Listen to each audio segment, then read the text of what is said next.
سلام كبرات تختاتلتي يوتيوب شانل سينما سمرن لومون كم وترو زتفرالي سبورتا حبرتات عزنا لكم قريبنا لنا لمكتتالكم بخبر نعدم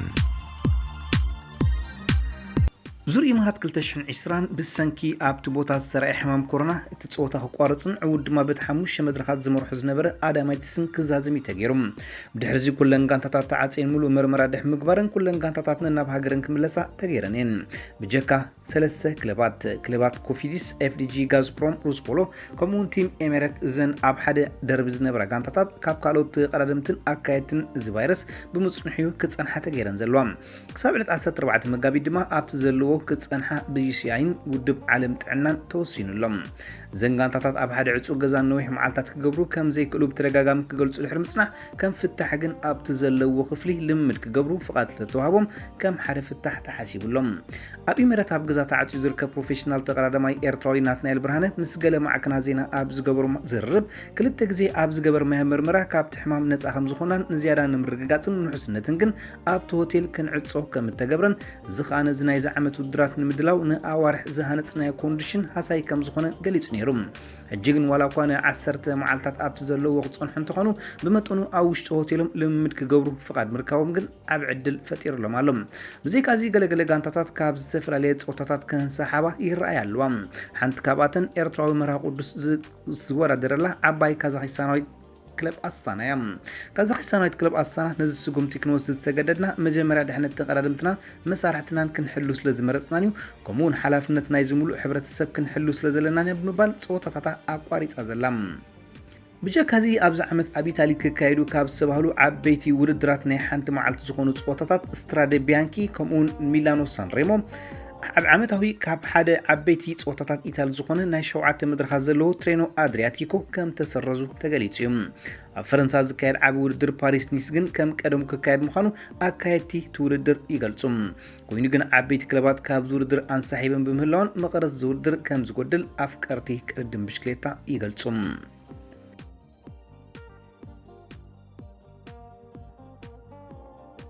أرجنتيناوي حلقة غانتا برشلونة ليونيل ميسي زبلت تتصاوتا لا ليغا ورحي لكاتيت كوين تسلمهم زي شدش ساعة نسلمات بالون دير الساعة وتكوخب تتصاوتاي أبزا تتقصت ورحي بلوص منقصقاص بمرأيو أب عوتات بارسا أبي أسواصو غيرم ميسي نكلب بارسا أبزا ورحي أبزا كايرن 4 تتصاوتات 4 شوطوتاتن شدشته نشوطو زخوناكو أساسن بمقرابيو نزي شلمات كعوتو لغيلم مجمريا ورح لكاتيت كلبون ليبان تكلته بحدا أبزرة تعاتو لتصوتا ليون خلته شطات أنسوفاتي بعلو كهندسن كله أبز قصله فتان صوتا أنصار ريال بيتس دما بارسا سلسة بخلته أبز تعوتتلو ميسي نسلسته شطات كلبو كهندسن كيليوم كلبوني ايبار بقفي حموش شبالو أبزرة تعاتلو صوتا دما 4 شطات بشمو أمزجيبيوم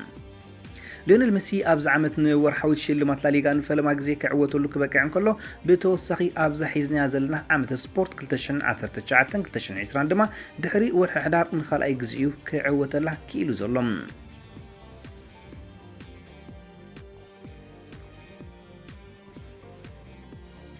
محبر كعسو اغري انجليز ناور حلقاتي زرزر زبلوت تصاوتي روح حلم از محبر ابزور حي بلوت بقعت زراي تصاوتي حلا ولدات برلي نيك بوب تخلخلي تشيلسي ماركوس الونسو اكافالي ما يونايتد برونو فرنانديز تخلخلي وولبس مات دوهرتي كمون اتقاي كلبات ارسنال ايفرتون بير اميرك ابويانغ كمون دومينيك كارفل تيوينيوم نزوم حصيات مسن عزب ابطرنا ما يونايتد زفرم برونو فرنانديز ابزا ورحي ابزا كايدن صوتا كلته نشوتو زخوناكو اساسو كمون حانت شوتو مقرب نكلبو مريح ترى كلون كله تخلخلي تشيلسي ماركوس الونسو كلوب تشيلسي ابزا كايرتن 3 صوتات كم مسمر مكل خالته بقيسو 3 شوتات بسمو كقصر كيليوم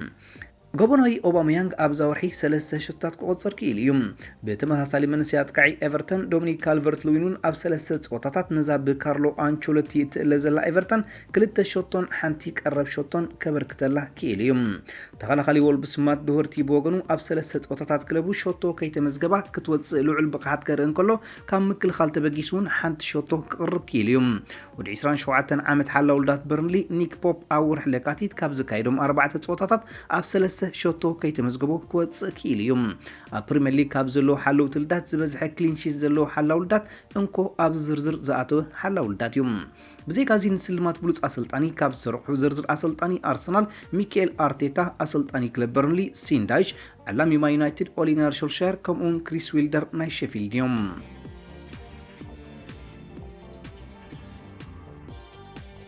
ማንቸስተር ዩናይትድ በመስርሕ ብሩኖ ፈርናንዴዝ ሓደ ጉድለት ምስጋር ከም ዝፈጸመት ተዘሪብላ ማን ዩናይትድ ሙሉእ ዝሓለፈ ክረምቲ ንፖርቱጋላዊ ኣካፋሊ ብሩኖ ፈርናንዴዝ ናብ ኦልድ ትራፎርድ ንምምጻእ ኣብ ሓያል ምንዳይ ከም ዝነበረት እንተኾነ ሽዑ ዘይኮነት ኣብ ናይ ጥሪ መስኮት ምስጋር ተጻወቲ ኣፈሪማቶም በዚ ኸኣዛ ሕጂ ንራብዓይ ደረጃ ትቃለ ዘላ ጋንታ ነዚ ኮኸብ ኣካፋሊ ኣብ መጀመርያ እዚ ዓመት ስፖርት ብዘይ ምፍራማ ጌጋ ምፍጻማ ይንገረላ ኣሎ ሓደ ካብኣቶም ብዛዕባ ጌጋ ኣትሪሩ ተዛረበ ድማ ሮቢ ሳቬጅ እዩ ሳቬጅ ዩናይትድ ኣብ ክረምቲ ነዚ ፖርቱጋላዊ ተሸነነ መጠነ ገንዘብ ከፊላ እተተምፅኦ ነራ ሎሚ ዝለለለት ራብዒቲ ጋንታ ኮይና መሃለወት ነራ ኢሉ ዝሓስብ ሬድ ዴብልስ ሙሉእ ክረምቲ እግሪ ፖርቱጋላዊ ትስዕብ ምንባራ መቸም ከይወነነቶ ከም ዘይተርፍ ኣብቲ ግዜ ብሓያል ወገናት ተገሚታ እያ ብፍላይ ልዑል ትፅቢት ብዝገበሩ ደገፍታ ኮይኑ ግና ኣብ ክንዲ ምስኡ ምውዳእ ኣንፈታ ብምልዋጥ ንሃሪ ማጓየር ብዙሕ ወፃኢታት ጌራ ከተምፅኦ እያ መሪፃ ዝኾነ ኮይኑ ግን ኦሊ ጉናር ሶልሻየርን ቦርታ ጋንታ ንጉዳይ ሃድም ፈርናንዴዝ ኣብ ወርሒ ጥሪ ዳግማይ ብምንቅስቓስ መወዳቱ ናብ መሳርዖም ክጽንብሩ ክኢሎም ኣለዉ ፈርናንዴዝ ብዝገብሮ ዘሎ ኣስተዋጽኦ ኸ ኣብ ራዳራ ኣትዩ ክነሱ ቅድሚ ምጅማር ዝወቕቲ ቀልጢፉ ክጽንበራ ክግበር ብዘይምኽኣሉ ኣብ ዩናይትድ ዘሎ ገለገለ ጉድ ኣቃሊዑ ከም ዘሎ ከኣዩ ብተንተንቲ ዝግለጽ ዘሎ ፈርናንዴዝ ኣብ ኩሉ እወታዊ ስራሕ ዛ ክለብ ቀንዲ መሳርሒ ኮይኑ ዘገልግል ዘሎ ኣብ ሙሉእ ዝሓለፈ ሒደት ሳምንቲ ኣብ 7 መኽፈቲ ፀዋታታቱ 3 ሸቶታት ከመዝግብን 3 ሓገዛት ሸቶ ክቕርብን ሰራይ ድንቂ ኣካፋል እዩ ኮታ በዚ ኣብ ሕዳሴ ጋንቱ ኣብ ሓፂር ግዜ ዘንፀባርቆ ዘሎ ብቕዓት ኣብ ፕሪምየር ሊግ ስሙ ኮልዒሎም እዚ ስለ ዝኾነ ኸኣዩ ኣብ ልዕሊ ፈርናንዴዝ ንኣዳ ዝኹምር ዘሎ ሳቬጅ ኣብ ናይ ቢቲ ስፖርት ትንታንዩ እተፃዋታይ ንዝገብሮ ጽልዋ ኣልዒሉን ዘትይል እዩ ንሱ ብሩኖ ፈርናንዴዝ ንዩናይትድ ኣብ ኦልድ ትራፎርድ ማዕጾ ዓወት ክርሕወላ ክኢሉ ከም ዘሎ ብምምልካት ኣብ ምጅማር እዚ ወቕቲ ስፖርት እንተዘምፅዎ ነይሮም ናይ ዝመፅእ ወቕቲ ተሳትፎም ኣብ ሻምፒዮንስ ሊግ ንምርግጋጽ ከምዚ ሕጂ ኣብ ጻዕሪ ዝርከብዎ ዘይኮነስ ኣደልዲሎም ምስ ቀዳሞት 4 ክለባት ተሰሪዖም ክህልው ይኽእሉ ምንባሮም ርእይቱ ይሂብሎም ሳቬጅ ብተወሳኺ ፖል ስኮልስን ማይክ ካሪክን ዝኽትረኽቦም ከቢድ እዮም ንምክፍፋልታ ጋንታ ተዘካሪ ዝገብርዎ እዮም ብሩኖ ፈርናንዴዝ ከዓ እቲ ናብ ኦልድ ትራፎርድ መፂኡ ኣብ ምክፍፋልታ ጋንታ ብርቂ ስራሕ ዘርእየና ዘሎ ተጻዋታይ ኢሉ ፈርናንዴዝ ኣብ ዝሓለፈ ሳምንቲ ኣደናቂ ክብል ዝገለጾ ናይ ክንፍ ተጻዋታይ ማንቸስተር ዩናይትድ ነበር ራያን ጊግስ ዝርከቦም ካብ ብዙሓት ውርያት ነባራት ተጻወቲ ኤውሮጳ ንኣዳ ረኺቡ እዮም ንመንፈስ ናይቲ ቦታ ክብ ኣቢል ወይ በቃ ንኹሉ ኣብ ዙርኡ ዘሎ ኣብ በራቢር ወሎም ሞኻ ጌና ኣብ ቀዳሞት መዓልቲዩ ነዝገሩ ስለዚ ካብዚ ንላዕሊ ዝበለጽ ክንረክብ ከም ዝኽእል ዝግምት ክብል ብፈርናንዴዝ ሕቡን ከም ዘሎ ስሙይ ኣባላ ነበር ጊግስ ንስካይ ስፖርትስ ገሊጹም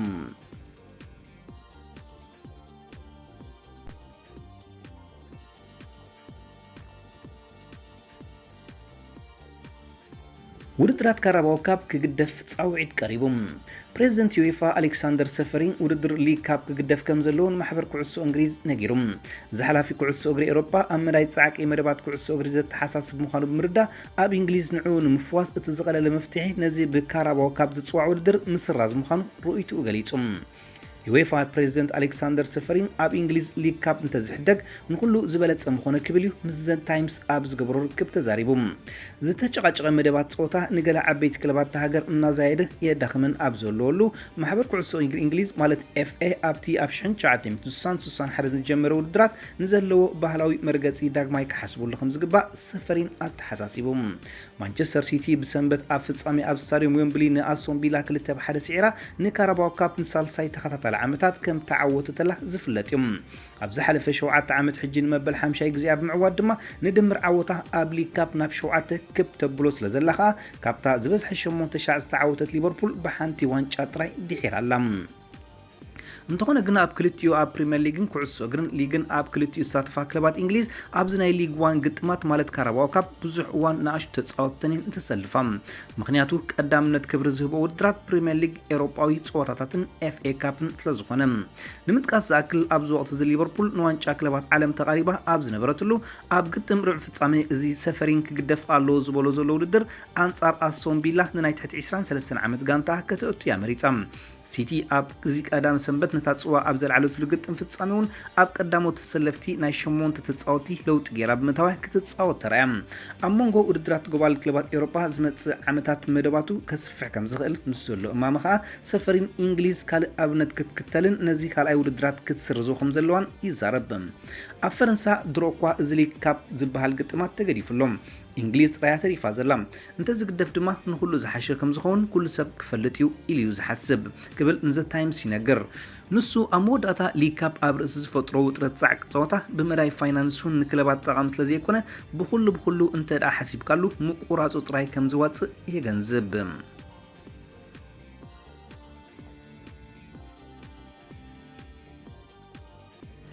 ዝሃብተመ ኣፍሪቃዊ ኣሊኮ ዳጎንተ ንእንግሊዛዊት ክለብ ኣርሰናል ምዕዳግ ዋጋኣ ክንደይ ከም ዝኸውን በጨቃ ቢሉሎም። እዚ ናይጄሪያዊ ቢሊዮነር ኣብ ዝሓለፈ እዋን ንጋነርስ ናይ ምዕዳግ ባህጉ ገሊጹ እኳ እንተሎ ክሳብ ዝመጽእ ዓመት ግን ብዛዕባ ትውዕል ምስ ወነንታ ዕላው ዝርብ ክጅምር ከም ዘይደሊ ነጊሩ። ቢሊዮነር ዳጎንተ ኣብዚ እዋን ኣብ ካልእ ዋኒን የተወክር ከም ዘሎ ይዝረብ። ዝመጽእ ዓመት ግን ነዛ ሰሜን ለንደናዊት ክለብ ንምውናን ብዛዕባ ውዕል መዕደግያ ወግዓዊ ምይጥ ከበግስ ዕላማ ይገብር። ዳንጎተ ኣርሰናል ሓደ መዓልቲ ክዕድጋ ዘልያ ጋንታ ምዃናን እቲ ግዜ መጢጡሉ ዘሎ ጉዳይ ከዓ 20 ቢልዮን ዶላር ዝበጽሕ ፕሮጀክት ሒዞም ስለ ዘለውን ጠቂሱ። ሕጂ ኣተኩሩ ኣብዚ ፕሮጀክት ክገብር ስለ ድሌዳ እምበር ንኣርሰናል ኣብ ዝመጽእ ዓመት ስፖርት ወናኒኣ ንምዃን መደቡ ንጹር ከም ዝኾነ ደጋጊሙ ኣረጋጊጹሎም።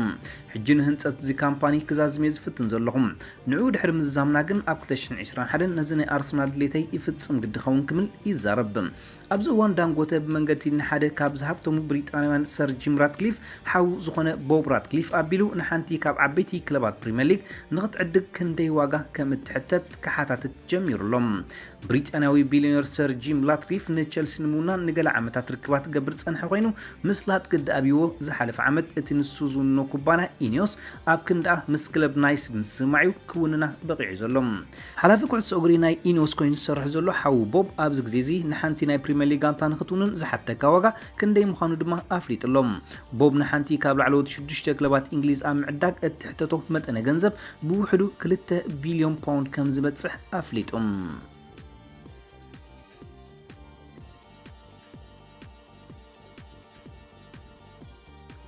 ዓላሚ ክለብ ሊቨርፑል ጀርገን ክሎፕ ሓላ ውልዳት ክለቡ ኣሊሰን ቤከር ኣብ ናይ ጽባሕ ፀወታ ኣንጻር ቦርማውዝ ከም ዘይስለፍ ሓቢሩ።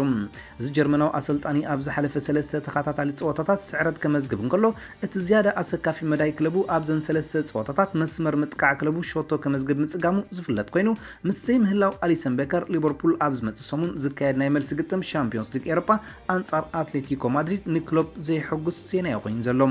ኣሊሰን ክለቡ ብሶሉስ ኣንጻር ቸልሲ ኣብ ተካይዶ ናይ ኤፍኤ ካፕ ፀወታ ኣብ ትገብሮ ዝነበረ ልምድዩ ማህረምቲ ገጢሞም። ብዘይካዚ ክሎፕ ሓለቓ ጋንታ ሊቨርፑል ጆርዳን ሄንደርሰን ኣብ ናይ ጽባሕ ፀወታ ከም ዘይርክብ ገልጹ እንከሎ ኣብ ሶሉስ ዝካየድ ናይ ካልኣይ እግሪ ናይ ሻምፒዮንስ ሊግ ፀወታ ክርክብ ከም ዝኽእል ግን ገሊጹሎም።